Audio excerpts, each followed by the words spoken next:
শুভেন্দু হচ্ছে ওই পাগলটা, আর ওই পাবলিক বাস হচ্ছে কেন্দ্রীয় বিজেপি। ও নিজের মতো রাস্তায় দাঁড়িয়ে পাগলের মতো চেঁচিয়ে যাচ্ছে, কেন্দ্রীয় বিজেপি নিজের মতো চলে যাচ্ছে, কোনো ব্যাপারই নেই। কেন্দ্রীয় বিজেপি শুভেন্দুকে পাত্তাও দিচ্ছে না, সময়ও দিচ্ছে না। আর শুভেন্দুর এখন যা মানসিক অবস্থা, ওকে অবিলম্বে রাঁচি নিয়ে গিয়ে ইলেকট্রিক শক না দিলে ওর আগামী দিনের পরিস্থিতি আরো করুণ হবে। আপনারা যারা বাইক নিতে যান, আপনাদেরও বলবো সাবধানে যাবেন, আপনাদের কামড়ে টামড়ে দিতে পারে। আমি টি রাজাকে অনুরোধ করব, আপনি আর শুভেন্দু অধিকারী ফুল ফ্যামিলি প্যাকেজে, আপনি আপনার ছেলে যে কাউন্সিলর শুভেন্দু, শুভেন্দুর বাবা, শুভেন্দুর দুই ভাই, একজন আবার সাংসদ, আপনারা ফুল ফ্যামিলি প্যাকেজে একটু চট্টগ্রামটা ঘুরে আসুন, তারপরে বোঝা যাবে কত ধানে কত চাল। তেলেঙ্গানার একজন বিজেপি বিধায়ক তিনি দাঁড়িয়ে একেবারে বলছেন, টি রাজা তিনি বলছেন যে আমাদেরকে 15 মিনিটের জন্য একবার বর্ডার খুলে দিন। প্রধানমন্ত্রীকে বলছেন আমরা বুঝে নেব, বজরং দল তৈরি আছে। বর্ডার খোলার দরকার কি আছে? বর্ডার খোলার দরকার নেই তো।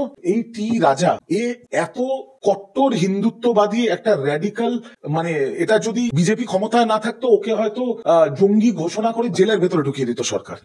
মসজিদের সামনে গিয়ে যে নোংরামি গুলো করে, ভারতবর্ষের সংখ্যালঘুদের নিয়ে যা মন্তব্য, কি করে এখনো জেলের বাইরে আছে সেটা নরেন্দ্র মোদী আর অমিত শাহ বলতে পারবে, ওদের পেয়ারের ছেলে। বাট আমি টি রাজাকে একটা কথা বলবো, যে বর্ডার খুলে দেওয়ার দরকার কি? বাংলাদেশের ভিসা নিয়ে আপনি আর শুভেন্দু একটু যদি ক্ষমতা থাকে চট্টগ্রাম ঘুরে চলে আসে, তাহলেই তো হবে। আমি টি রাজাকে অনুরোধ করব, আপনি আর শুভেন্দু অধিকারী ফুল ফ্যামিলি প্যাকেজে, আপনি আপনার ছেলে যে কাউন্সিলর শুভেন্দু, শুভেন্দুর বাবা, শুভেন্দুর দুই ভাই, একজন আবার সাংসদ, আপনারা ফুল ফ্যামিলি প্যাকেজে একটু চট্টগ্রামটা ঘুরে আসুন, তারপরে বোঝা যাবে কত ধানে কত চাল। এই সব গরুর গাড়ির হেডলাইট এদের করার ক্ষমতা কিচ্ছু নেই, শুধু মুখে বড় বড় বাত। আর যে টি রাজা এত বড় কথা বলছে, যে শুভেন্দু অধিকারী বড় বড় কথা, তাই ভাই আগে গিয়ে নরেন্দ্র মোদী আর অমিত শাহকে বলো না, মিডিয়ার সামনে ডায়লগ দিয়ে নিজের ফুটেজ বাড়ানোর তো কোনো দরকার নেই। নরেন্দ্র মোদী আর অমিত শাহকে বলুক, আর যদি নিজেদের বিরাট বড় রয়্যাল বেঙ্গল টাইগার মনে করে, তাহলে একবার একটু চট্টগ্রাম ঘুরে আসুক সপরিবারে, দেখুক না বাঘ থাকে না বেড়াল হয়ে যায়, সেটা তো সময় বলবে। ক্ষমতা থাকলে যাক। আমি তো শুভেন্দুকে চ্যালেঞ্জ করছি, শিশির বাবুকে সাথে নিয়ে, দিব্যেন্দু আর সৌমেন্দুকে সাথে নিয়ে,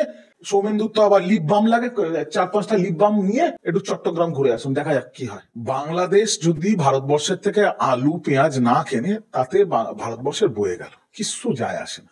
ওরা যদি চীন থেকে কিনবে কি পাকিস্তান থেকে কিনবে, ওরা তো এখন উঠে পড়ে লেগেছে বাংলাদেশটাকে ইস্ট পাকিস্তান করবে। কিন্তু আমি এইটুকু মনে করি, এদের এইসব সিদ্ধান্তটা নিয়ে এই মন্তব্যগুলো করা উচিত। কারণ সিদ্ধান্ত নেওয়ার আগে, নতুন কোন দেশ ঠিক করার আগে এইসব মন্তব্য যে করছে, তাতে যদি ভারতবর্ষ রেগে গিয়ে আলু পেঁয়াজ চাল ডাল চিনি এইসব পাঠানো যদি বন্ধ করে দেয়, না খেতে পেয়ে মরবে না বাংলাদেশের লোক? তো এত বেড়ে খেলার দরকার নেই। আপনারা চীনের থেকে নেবেন, পাকিস্তানে, যার থেকে ফ্রান্সে, চাইলে চাঁদ থেকে নিয়ে আসুন, আমাদের কিচ্ছু যায় আসে না। কিন্তু সিদ্ধান্তটা নিয়ে ডায়লগটা দিন, আমদানি রপ্তানি শুরু করে দিন। কারণ আপনাদের এইসব কথার জন্য যদি ভারতবর্ষ হঠাৎ রেগে গিয়ে বন্ধ করে নেয়, তাহলে মুশকিল। শুভেন্দুর অবস্থাটা হয়েছে দেখুন, উনি তো আফটার অল একজন বড় পলিটিশিয়ান, আমি আর আমার থেকে বয়সেও বড়, কত আর খারাপ কথা বলবো। আমি এটা শুভেন্দু বাবু আপনাকে বলছি না, বাট একটা উদাহরণ দিয়ে বলছি। এই দেখবেন কিছু পাগল রাস্তায় ঘুরে বেড়ায়, দেখবেন ঠিক আছে, জামা কাপড় নেই বা জামা কাপড় ছেঁড়া রাস্তায় ঘুরে বেড়ায়, পাশ দিয়ে একটা ধরুন পাবলিক বাস যাচ্ছে, হর্ন দিয়ে চলে গেল, পাবলিক বাসটাকে গালাগাল দিয়ে তেড়ে যায়। ওই শুভেন্দু হচ্ছে ওই পাগলটা, আর ওই পাবলিক বাস হচ্ছে কেন্দ্রীয় বিজেপি। ও নিজের মতো রাস্তায় দাঁড়িয়ে পাগলের মতো চেঁচিয়ে যাচ্ছে, কেন্দ্রীয় বিজেপি নিজের মতো চলে যাচ্ছে, কোনো ব্যাপারই নেই। আমার তো সেটাই কথা, যে